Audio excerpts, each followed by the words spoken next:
Muy bien, 7 de la mañana con 29 minutos. Gracias por la sintonía. Esto es A Primera Hora por Majestad FM.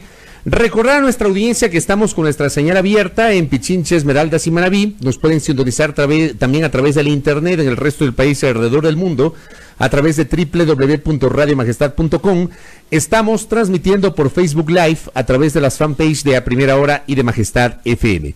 Ayer comenzamos y lo anunciamos para el curso de toda esta semana. Esta es una semana de trabajo de 4 días hasta el jueves. Ayer comenzamos justamente con entrevistas e invitados especiales para explorar un poco algunos de los detalles que nos dejan estos 40 años desde el retorno a la democracia aquí en el Ecuador.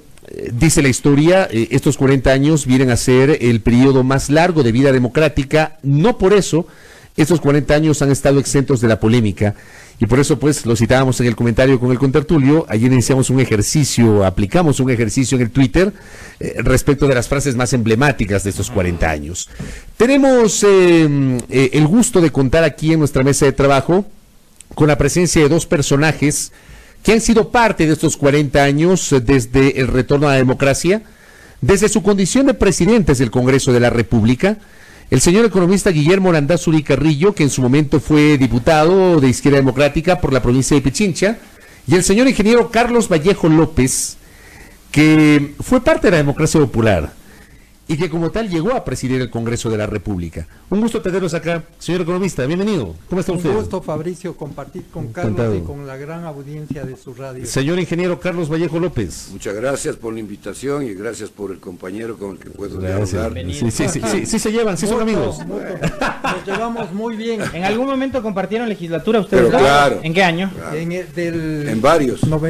Del 98 al 2002 particularmente. Ahí los dos éramos, bueno, yo era presidente y Carlos era miembro de lo que ahora se llamaría el CAL, en representación de su bloque legislativo, y muy constructivo. Fue muy grato para mí dialogar con él y por supuesto recibir sus comentarios con su experiencia de legislador para hacer una gestión de dirección del Congreso que sea la que convenga a los intereses del pueblo ecuatoriano. ¿Y usted los criterios de su Bueno, yo estuve colega? por 5 ocasiones elegido por el pueblo ecuatoriano en el Congreso Nacional. ¿Las 5 por la DP? No, las 4 por la DP y las otras. Yo nunca me afilié a ningún otro partido ni movimiento político por mis principios. Yo soy un demócrata cristiano convencido, pero yo fui la última vez diputado por el PRIAN, pero sin afiliarme al PRIAN. Y dejo constancia de lo siguiente, que es el único caso que se dio en el Congreso. Cuando yo entré a ser diputado por el PRIAN, condicioné la candidatura a que me permitan dirigir el bloque. Y mientras me dejaron dirigir el bloque, yo estuve allí. Cuando la dirigencia del partido decidió que era más conveniente poner otro jefe de bloque, me separé del PRIAN y me fui del Congreso, por una razón básica.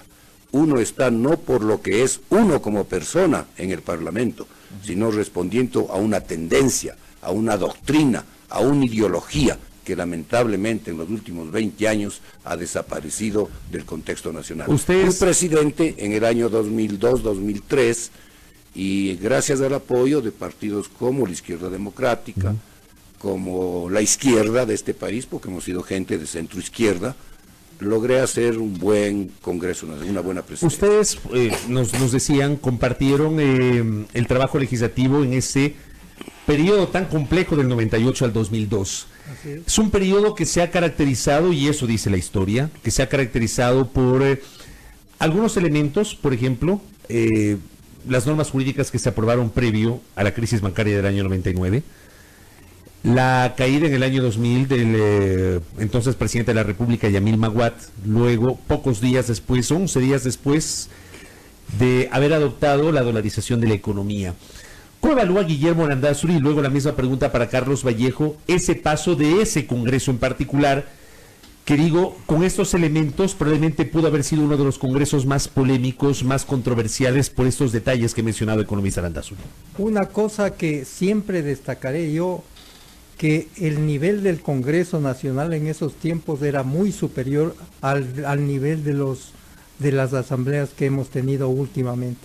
Yo creo que habían verdaderos debates ideológicos. Con Carlos hablábamos de que la política en los años 80, 90 tenía verdadera confrontación de tesis, habían partidos ideológicos. La propia ADP se inscribe en una filosofía que es universal, que tiene su basamento en Europa, en la doctrina de la Iglesia. La del centro humanista.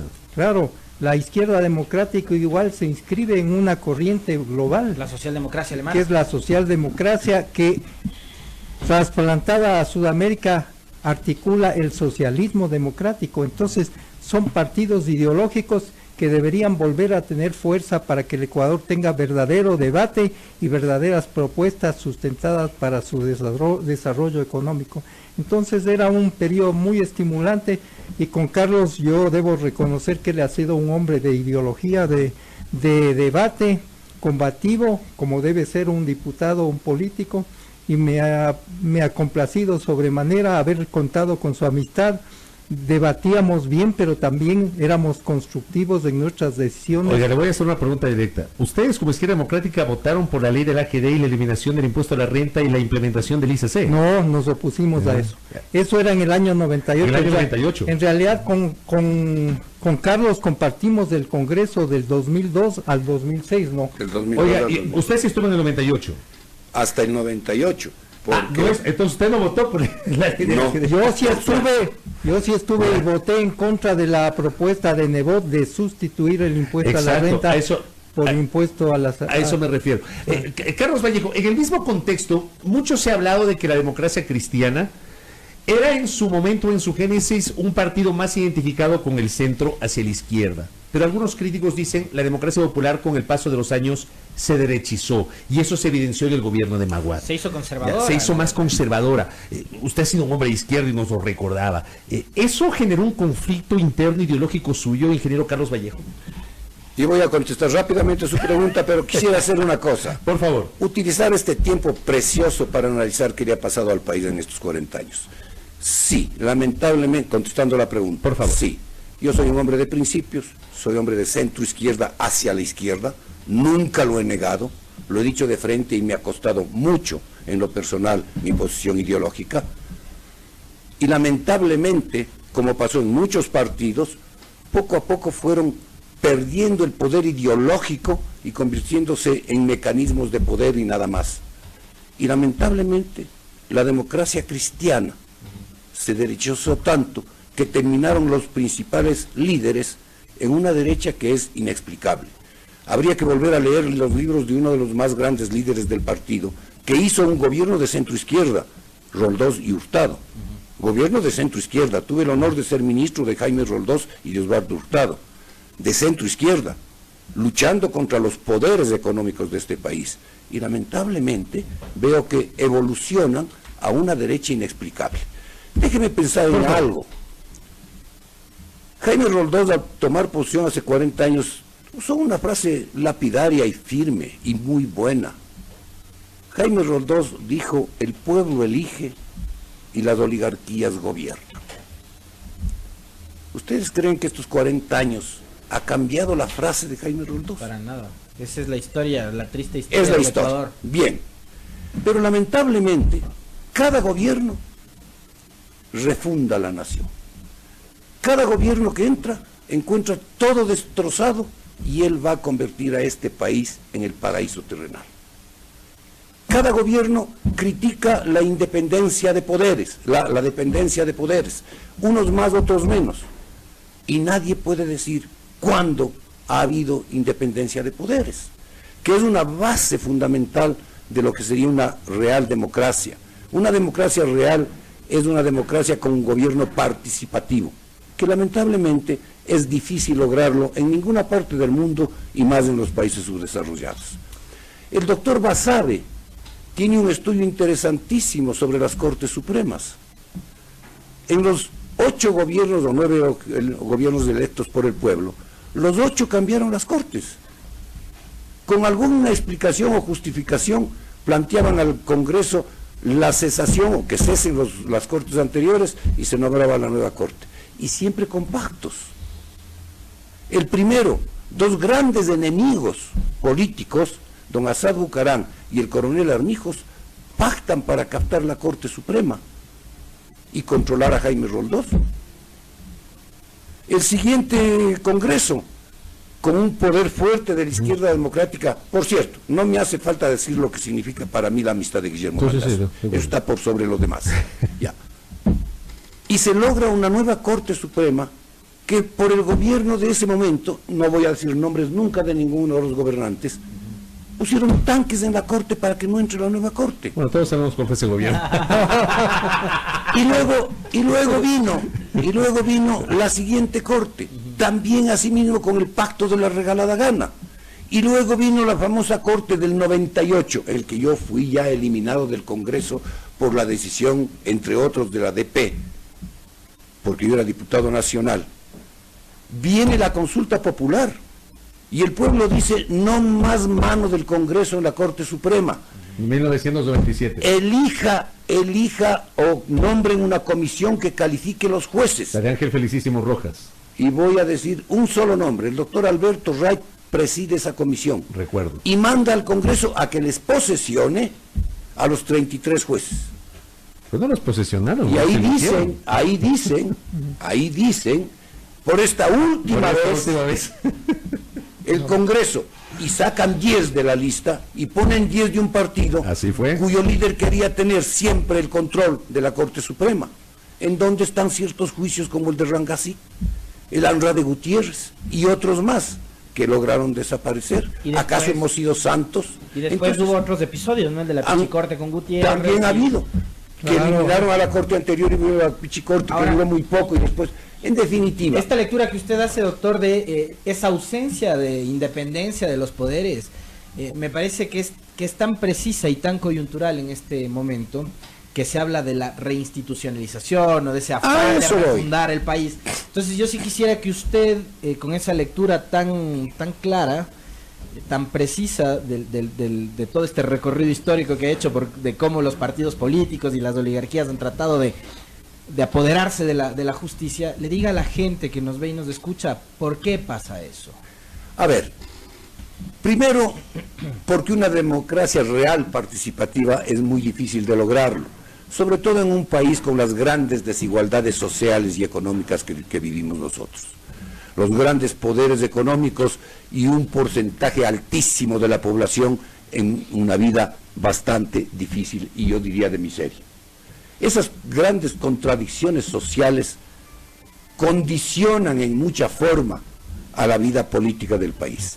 Un gran pecado de nuestros líderes es haber desaparecido las ideologías políticas. Guillermo ya lo dijo, el debate ideológico era el fundamento básico de una democracia. Hoy asoman: creo, puedo, mamo, tomo, quito, pongo. Por favor, ¿qué piensan? ¿Qué proponen? Luego permitieron el voto personalizado. Se vota por una tendencia, a que defiendan la tendencia en el debate ideológico. El voto personalizado que fue aplicado desde la Asamblea Constituyente o Constitucional de Sangolquí exterminó el voto ideológico. Así es. Porque la gente vota por personas y vota por los más conocidos, pues no es un voto ideológico consistente. Y no hay el debate, pues. Uno se siente independiente del partido y eso no puede ser. Pero déjeme que haga otra comparación. Por favor, yo les escucho ahora a los grandes economistas de este país que pontifican y se olvidan que lograron 7.600 millones en el feriado bancario y en la dolarización del pueblo ecuatoriano. Les digo que tiene que volver el país a tener un banco central autónomo. ¿Cuándo ha sido autónomo? Hoy hay un directorio que nombra el presidente de la República. Antes la Junta Monetaria estaba constituida así: el presidente nombrado directamente por el presidente de la República, por lo tanto dependiente del gobierno, ministro de Obras Públicas, ministro de Finanzas, ministro de Agricultura, ministro de Industrias y un representante de la banca privada.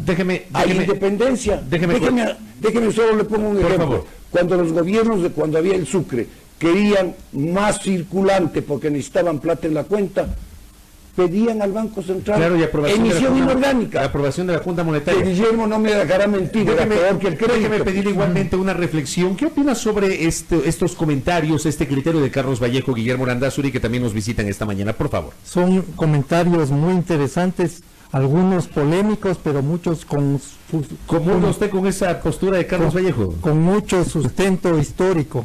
Yo creo que en efecto, por ejemplo, si hablamos más de economía, en efecto, antes teníamos la herramienta de la devaluación para corregir desajustes de la economía, sobre todo en su intercambio con el mundo. Cuando teníamos déficits comerciales, había que devaluar el sucre para que las exportaciones ganen competitividad. Ese es un elemento. Pero lo que sucede es que la dolarización, a la cual yo conceptualmente me opuse, porque yo creo que un país debe tener su propia moneda, su propia política cambiaria, fiscal, bancaria, monetaria. ¿Por una cuestión de soberanía, por una cuestión política, sí, o por, sí, por esas herramientas que permite el tener una moneda propia? Por las dos cosas, porque yo creo que es parte de la soberanía de un país tener su moneda propia, pero uno tiene que reconocer que la dolarización, si bien es una camisa de fuerza que requiere un manejo bien serio y bien responsable, por supuesto que tiene beneficiarios y perjudicados, más aún en una sociedad tan desigual como la nuestra, pero ha sido un mecanismo que ha evitado que el Ecuador en los 10 años de gobierno autocrático de Correa caiga y se profundice un modelo muy parecido al de Venezuela. Si no tuviéramos ese esquema, hubiéramos tenido un crecimiento impresionante del endeudamiento, hubiéramos tenido un desajuste mayor de la economía y se estaría en un camino muy alineado al esquema venezolano. Por eso yo creo que no hay que defender, sí hay que aceptar que la dolarización ha sido un mal necesario y que en ese esquema tenemos que buscar un mejoramiento de la productividad, de la competitividad, y si regresamos al tema político, yo concuerdo plenamente con esa necesidad de que los partidos ideológicos renazcan. Hablábamos con Carlos, por ejemplo, que un partido de los tradicionales que ha mantenido su vigencia es el Partido Social Cristiano, con algún maquillaje de añadirle a su nombre de Social Cristiano el Madera de Guerrero. Claro, fue un movimiento que fundó Jaime Nebot cuando se distanció durante un tiempo de Febres Cordero. Y para darle fuerza en Guayaquil. Claro. Yo creo que ha sido una estrategia que les ha valido. Partidos como el nuestro en el Correato fueron extinguidos porque Correa lo que quería. Se extinguió también por los errores propios del partido, pues. También, claro. Hubo errores de dirección más allá de Correa, o sea, por supuesto. Al interior de la izquierda democrática hubo errores, hubo diferencias, hubo ambiciones. Claro, la pelea entre Ramiro González y Andrés Páez creo que no es un secreto para nadie. No creo que haya Correa provocado esta pelea. El partido se acabó. Luego la presidencia del partido. De que usted dejó la izquierda democrática, de la presidencia de la izquierda democrática, ahí empezó el declive del partido, usted lo sabe. Así es. Al interno. Usted conoce mejor que nadie. Errores, nuestros conflictos internos entre dirigentes, esos fueron elementos básicos. Pero también un esquema, pero Correa quiso que los partidos desaparezcan para tener el único partido fuerte y un montón de membretes. Ha sido así, si no ve que ahora hay como 300 movimientos. Por eso, ¿Qué partido único va a haber? Quiero plantear otra discusión. 400 pueden haber, pero que no valen nada. El Partido Social Cristiano tuvo, y hasta ahora, la imagen de un líder fuerte que es Nebot. Y hasta el día de su muerte, Febres Cordero. Borja se desentendió de la idea. Doctor, ingeniero Vallejo. A ver, dos cosas sobre lo que acaba de decir Guillermo. Primero, la dolarización. Yo no comparto, y vea como, con todo respeto, no comparto la tesis. Así como él, yo me opuse a la dolarización. No solo nos opusimos, sino que peleamos en contra. Pero yo creo que hay que ver dos cosas. Para el consumo es buena la dolarización porque tiene una moneda estable y no hay pérdida de poder adquisitivo con las devaluaciones, es verdad. Para los importadores y comerciantes es el paraíso terrenal, pues, porque cada vez que baja la moneda importan más barato y nos venden más caro. para el sector productivo, que es al que hay que fomentarle y apoyarle para que lleve adelante la economía del país, es la más grande desastre, la dolarización. Claro, porque no puede, caros. yo les oigo pontificar, que sean más competitivos. Este país tiene áreas de producción de las más altas del mundo. Pongo por ejemplo la ganadería de leche en la sierra ecuatoriana, pongo como ejemplo el banano en el Ecuador, que le comparan con Costa Rica en condiciones totalmente diferentes. Pero la producción en este país está decaída totalmente porque tiene que competir con países como Colombia, que el año pasado devaluó en el 80%. Para proteger su producción Con interna. solo bajar un 40% todavía tiene alta rentabilidad y destruye la producción. Esa es la ecuatoriana. camisa de fuerza que nos da la dolarización. Tanto la producción de consumo interno, que hoy depende de importaciones clandestinas desde los dos países vecinos, como para las exportaciones. Hay que buscar mecanismos. No estoy diciendo que se salga de la dolarización porque es como el embarazo, pues, de que comienza hasta cuando el padre se muere, dura, no hay más remedio, pero hay que buscar mecanismos y no decirle al sector productivo sea más competitivo, porque nunca han sembrado una cementera de papas los que andan diciendo eso. Ser cambiario es lindo, pues. O como los empresarios que nos piden ser emprendedores y esos heredaron las no solo empresas eso, del papi. pues, sino que son o importadores o comerciantes, claro. pues. Y eso sí es muy fácil. Lo segundo, todo es culpa de Correa, y eso no es verdad, pues. Los partidos políticos estaban destruidos mucho antes de que llegue Correa, ¿Por qué desaparece? por la irresponsabilidad de nuestros líderes que dejaron que desaparezca la base ideológica. ¿Por qué se y dejaron destruye en la manos de democracia popular, terceros. ingeniero? ¿Qué ¿Perdón? pasó con la democracia popular? ¿Por qué desapareció la democracia popular? Porque pensaban que hay que adaptarse al mundo moderno dejando estas tendencias, el voto individualizado, que la participación de los movimientos, y lamentablemente esto llevó a que desaparezcan las bases ideológicas. Y por el quemimportismo de 2 o 3 dirigentes que se creían dueños del partido. ¿No le pasó factura a la democracia popular el gobierno de Maguad? Desde antes del gobierno de Maguad. Porque llegaron a ser mayoría, pues ese Congreso del 98. Ganan la presidencia y ganan la mayoría. Ganan incluso la presidencia del Congreso. Y cuando se gana en el Congreso, ahí sí era el voto democrático. Cuando Correa tiene 100 diputados, era la dictadura del voto, que es la frase más infame en política, la dictadura del voto. En el año 98 El la democracia voto. popular era el bloque más numeroso y por eso captó la presidencia del Congreso. Ingeniero, Así es. esto que usted acaba de decir me parece muy interesante porque... La dictadura del voto. O sea, 10 años de dictadura, dice la gente, 10 años en los que Correa organizó creo que 14 elecciones, no incluidos plebiscitos, en los que ganó. ¿No? Y una elección seccional en la que perdió, que es la de 2014, donde pierde alcaldías claves como la de Quito y la de Cuenca. Yo creo que sí. Claro. Y después gana la de Quito y la de Portoviejo y gana la prefectura y tiene 9 concejales. En definitiva, la política hay que mirarla buscando qué. Y yo quisiera concluir con esto.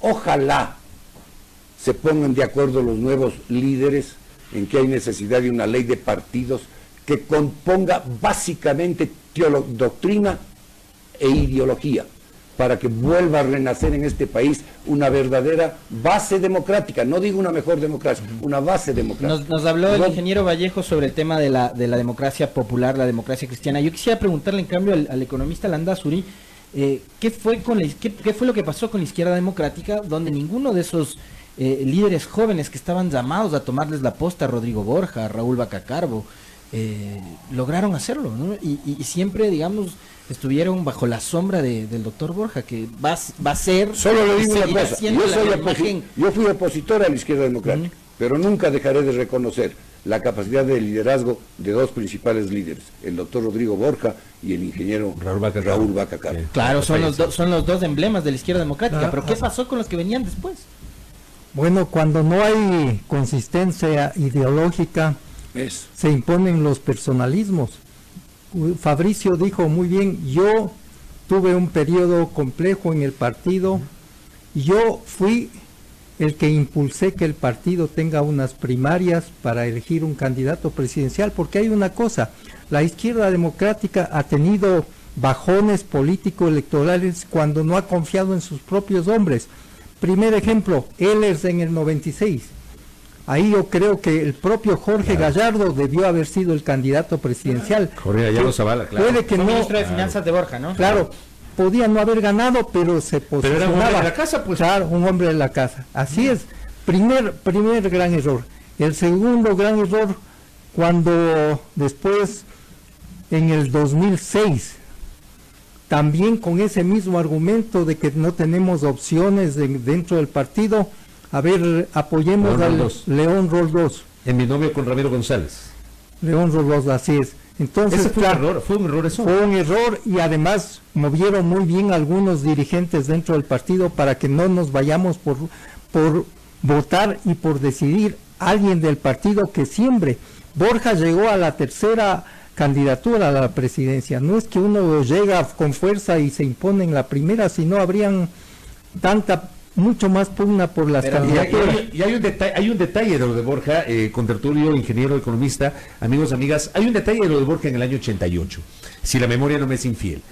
Ese año, Izquierda Democrática hizo un ejercicio de elecciones primarias entre Rodrigo Borja y Raúl Bacacarbo. Legítimo. Y el partido termina designando a Borja para una tercera candidatura por encima de Bacacarbo. Yo sí recuerdo ese ejercicio porque probablemente es el único de esa manera que se implementó durante estos 40 años a nivel de partidos políticos. Claro, sí se generaron fisuras al interior, pero se reconoció que Borja ganó legítimamente la lucha interna y fue el candidato y fue el presidente. Entonces, yo creo que esa es la segunda ocasión en la cual fallamos como partido en no confiar en nuestra propia gente.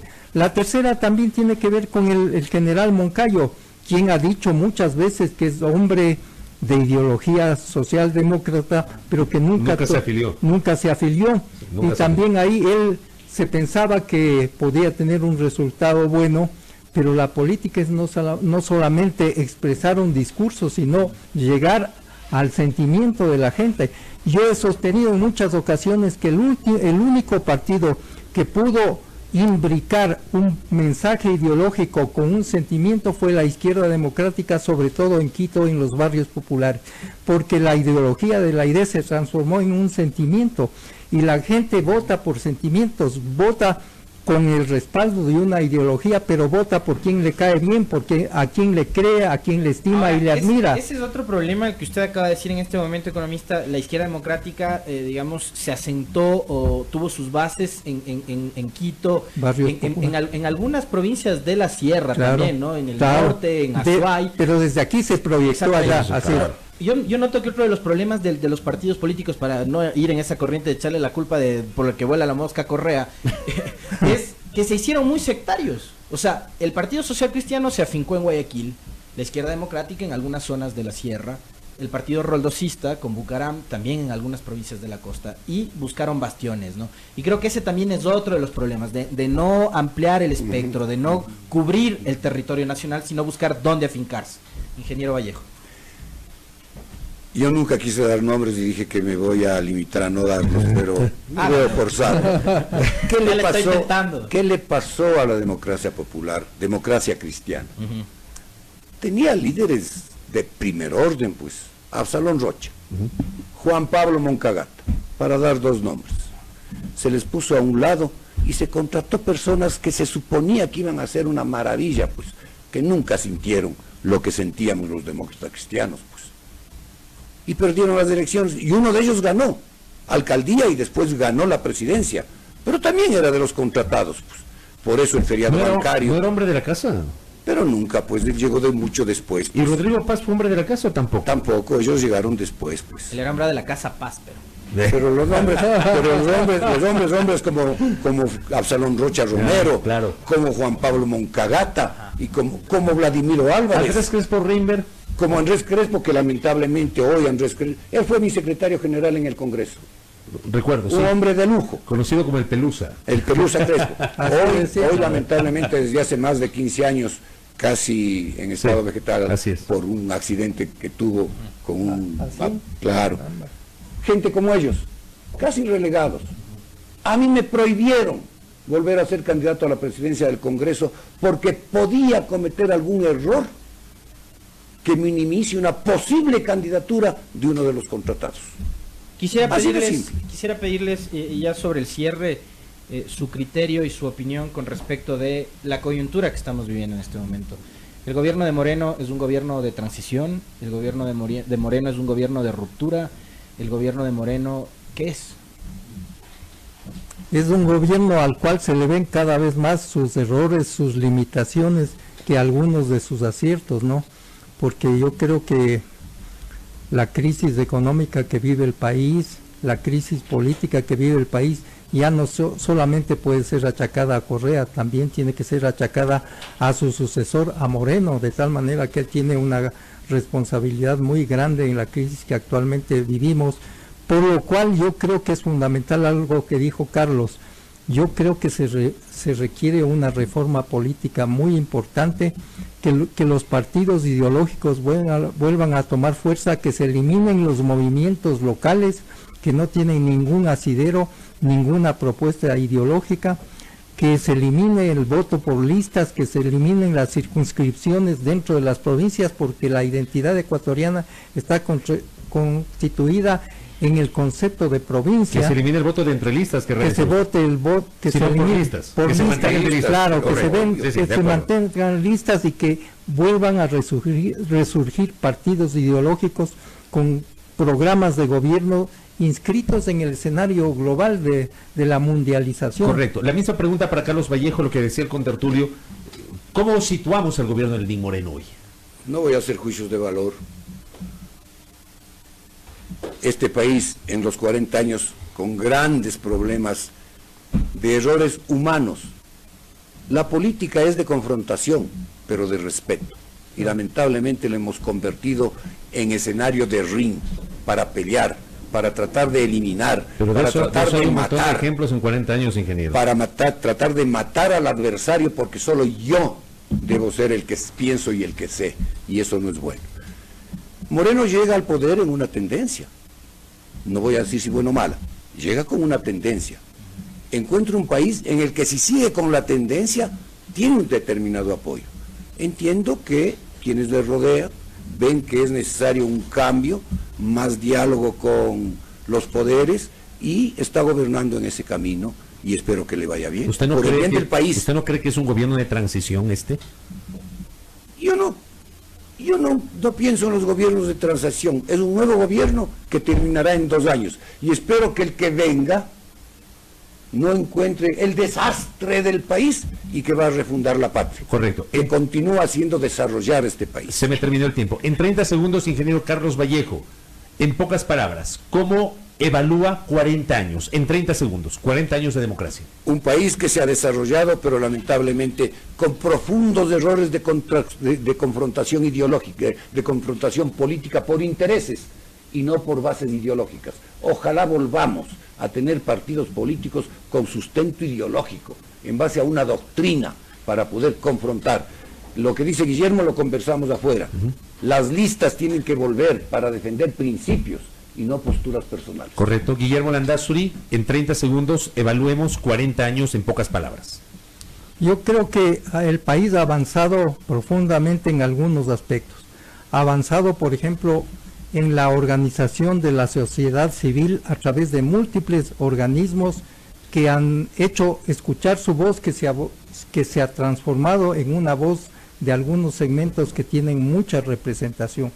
Ha sido un periodo en el cual en el lado económico hemos transitado de espacios de bonanza a espacios de crisis, y es un periodo en el cual también hemos tenido presencia importante, sobre todo en los primeros años, de partidos ideológicos como la IDE y la ADP, y luego lamentablemente hemos vuelto a caer en el populismo de los últimos años, que es una parte de la matriz de comportamiento del pueblo ecuatoriano, porque su historia está jalonada por la presencia de fuertes personajes que han impuesto su modelo. Entonces yo espero que demos paso a que el Ecuador se desarrolle políticamente, que encuentre un modelo económico que genere oportunidades de trabajo para su gente, y entonces podamos tener una sintonía entre partidos políticos, modelo de desarrollo económico y crecimiento de la economía ecuatoriana. Sería lo ideal. Economista Guillermo Landázuri, gracias por el tiempo. Gracias. Ojalá nunca hubiéramos llegado a la dolarización. Ojalá. Que está destruyendo la producción nacional. Oiga, por cierto, me pasan el dato, Absalón Rocha está de cumpleaños. Así que envíen un saludo. Está en la Tacunga, ya se fue a Yo también le envío un saludo. Envíenle un saludo a Salón Rocha Romero, querido amigo, además lo conozco hace mucho tiempo y también en lo personal he aprendido mucho del querido Absalón Rocha, así que él es mi compañero y a de su ruta, hermano que, también muy valioso, Francisco Rocha. Le traslado al ingeniero Vasdejo otro saludo también para él de parte de Sergio Ruiz Giraldo. Le mando un abrazo. Muchas gracias a Sergio. Gracias a los expresidentes del Congreso Nacional, Guillermo Landazuri Carrillo y Carlos Vallejo López, hablando sobre los 40 años desde el retorno a la democracia. Gracias también a la sintonía, nos vamos, no hay tiempo para más.